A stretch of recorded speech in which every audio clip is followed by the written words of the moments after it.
কাউকে মানসিক কষ্ট দিচ্ছেন, খুব যত্ন করে দিন যাতে কেউ টের না হয়। তবে নিজেকেও একটু তৈরি করে রাখবেন ভবিষ্যতের জন্য।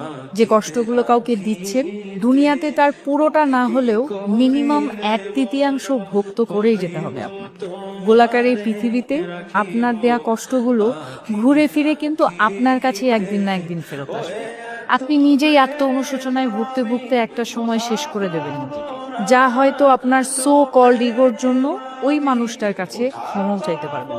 আমাদের সবার মনে রাখা উচিত, মানুষের দীর্ঘশ্বাস খুব খারাপ হয়। সামনে এগোতে গেলে শেকলের মতো পা জড়িয়ে টেনে ধরে। ভালো থাকুক আমাদের চারপাশের মানুষগুলো। ভালোবাসার মানুষ, ঘৃণার মানুষ, কাছের মানুষ, দূরের মানুষ সবাই ভালো থাকুক।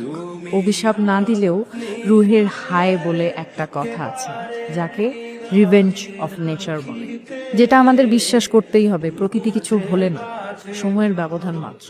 সময় মতো হয়তো আমরা বুঝে উঠতে পারি না ঠিক কোন কাজের শাস্তি দিচ্ছি। কাউকে কষ্ট দিয়ে, অপমান করে, কাউকে কাঁদিয়ে, কাউকে কথা দিয়ে বেমালুম ভুলে যাই আমরা। কিন্তু মনে রাখবেন, প্রকৃতি কখনো ভোলে না, প্রকৃতি ক্ষমা করে না।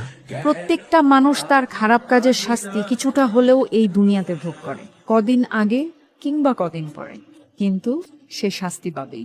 এমনকি এই মুহূর্তে আপনি যার সাথে ইচ্ছাকৃত অন্যায় করে নিজেকে জয়ী ভেবে বেশ ফুরফুরে মেজাজে আছেন, মনের আনন্দে ঘুরে বেড়াচ্ছেন, অপর পাশে সে হয়তো প্রতিবাদ করবে না, কিন্তু তার নীরবতা, কষ্ট থেকে আসা দীর্ঘশ্বাস আপনার সাথে বোঝাপড়াটা সঠিক সময়ে করে নেবে। কারণ উপরওয়ালা কাউকে ঠকান না, তিনি কারো একার নন, তিনি সবার।